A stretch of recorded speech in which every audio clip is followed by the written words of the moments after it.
തൃശൂർ ചാവക്കാട് താലൂക്ക് ആശുപത്രിയിൽ തലവേദനയ്ക്ക് കുത്തിവെപ്പെടുത്ത 7 വയസ്സുകാരന്റെ കാല് തളർന്നെന്ന പരാതിയിൽ ഡോക്ടർക്കും നഴ്സിനുമെതിരെ കേസ്. ഡോക്ടറെ 1-ാം പ്രതിയും പുരുഷ നഴ്സിനെ 2-ാം പ്രതിയുമാക്കിയാണ് ചാവക്കാട് പോലീസ് കേസെടുത്തത്. പാലയൂർ സ്വദേശി ഷാഫിലിന്റെ മകൻ മുഹമ്മദ് ഗസാലി 2-ാം ക്ലാസ്സുകാരനാണ്. തലവേദനയെ തുടർന്ന് അമ്മയോടൊപ്പം ചാവക്കാട് താലൂക്ക് ആശുപത്രിയിലെത്തി. ഡിസംബർ 1-ന് അത്യാഹിത വിഭാഗത്തിലെ ഡ്യൂട്ടി ഡോക്ടറെ കാണിച്ചപ്പോൾ 2 കുത്തിവെപ്പുകൾ എടുക്കാൻ നിർദ്ദേശിച്ചു. തുടർന്ന് ഗസാലിയുടെ ഇടതുകൈയിൽ ആദ്യം കുത്തിവെപ്പ് നൽകി. ശേഷം അരക്കെട്ടിൽ ഇടതുഭാഗത്തായി കുത്തിവെപ്പ് നൽകി. എഴുന്നേറ്റ് നടക്കാൻ ശ്രമിച്ചപ്പോൾ ഇടതുകാലിന് ബലക്കുറവ് തോന്നുകയും ചെയ്തു. എന്നാൽ ആത്മവിശ്വാസം നൽകി ഡോക്ടർ കുട്ടിയെ വീട്ടിലേക്ക് പറഞ്ഞുവിട്ടു. ആരോഗ്യസ്ഥിതി വഷളായതോടെ കുട്ടിയെ കോട്ടക്കലിലെ ആശുപത്രിയിലെത്തിച്ചു.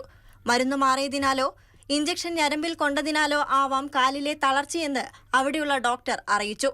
ഇതോടെയാണ് രക്ഷിതാക്കൾ ചാവക്കാട് പോലീസിനും ആശുപത്രി സൂപ്രണ്ടിനും ഉൾപ്പെടെ പരാതി നൽകിയത്. സംഭവത്തിൽ ഡോക്ടർക്കും പുരുഷ നഴ്സിനുമെതിരെ കേസെടുത്തിട്ടുണ്ട്. സംഭവത്തെക്കുറിച്ച് അന്വേഷണം നടത്തി ജില്ലാ മെഡിക്കൽ ഓഫീസർക്ക് റിപ്പോർട്ട് നൽകുമെന്ന് ആശുപത്രി സൂപ്രണ്ട് അറിയിച്ചു. മാതൃഭൂമി ന്യൂസ്, തൃശൂർ.